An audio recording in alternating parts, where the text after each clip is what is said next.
Bonjour à tous et à tous, bonjour à tous les suiveurs et à tous les inconditionnels de Grégoire Omnisport. Doomu Gaynde Njaay warul tiit warul ragal. Aliou Cissé am na option pour la défense. Actuellement c'est clair, Aliou Cissé mënul bañ a woo kii di Ousseynou Ba, le colosse, le géant de l'Olympiakos le Pied. Donc Ousseynou Ba actuellement sa convocation en équipe nationale du Sénégal est obligatoire. Donc c'est une évidence et il y a des évidences qui dispensent de la loupe et même du microscope donc pour plagier Babacar Justin Ndiaye. Donc gis nañ ne Ousseynou Ba démb def na match exceptionnel face à Arsenal. Donc vraiment il a été énorme avec les Gunners d'Arsenal face à Olympiakos. Donc gis nga Olympiakos moo doon accueillir Arsenal en seizième de finale aller de la Ligue Europa. Gis nañ Ousseynou Ba a été exceptionnel vraiment ku seetaan match bi gis nañ Ousseynou Ba c'est un joueur physique, il est athlétique vraiment physique, 84 kg, 1m92 njool la. Il a bien tenu donc la défense de l'Olympiakos le Pied malgré le but d'Alexandre Lacazette. Vraiment il a été énorme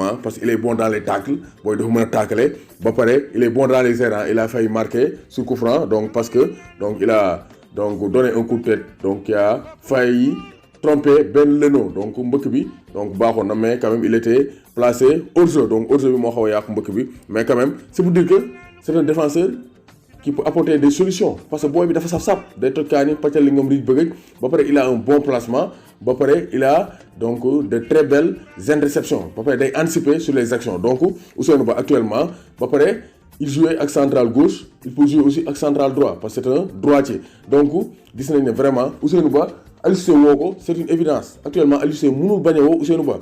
Pourquoi? On va donner des raisons parce que Ousseynou Ba il est compétitif. Cette saison, il a joué 14 matchs cette saison avec Olympiakos le Pied alors qu'au début de saison, il n'était pas titulaire. D'abord, Pape Abou Cissé, il fait partie des candidats pour revenir en sélection, mais Ousseynou Ba mooy titulaire devant Pape Abou Cissé. Donc logiquement, Ousseynou Ba donc dafa war a ñëw équipe nationale du Sénégal. Donc il est compétitif et il est titulaire en club devant Pape Abou Cissé. Autre chose, c'est un axe central droit parce que axe central gauche su fekkee Koulibaly wér na il va revenir.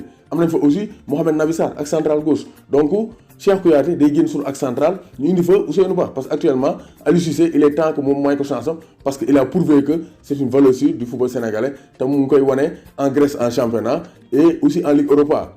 Donc c'est pour dire que Ousseynou Ba vraiment il a des chances pour être convoqué en équipe nationale du Sénégal. Mais rappelons que le dernier mot revient à Aliou Cissé. Grégoire xalaatam lay wax analyse am lay wax donc le dernier mot revient à Cissé Ngari ñaar meew borom rastaman yi borom rasta yi le rastaman de la tanière. Donc Ousseynou Ba vraiment il est athlétique, il est physique, il a un bon placement ba pare il a une très bonne relance parce que jël na balle bi transversale du gauche à la droite.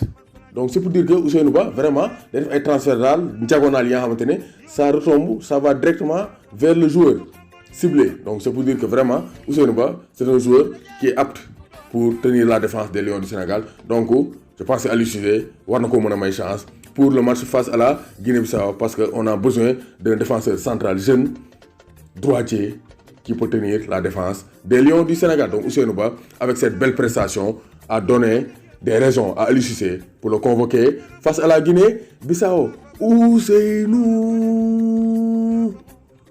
Ba Poulo Jerry.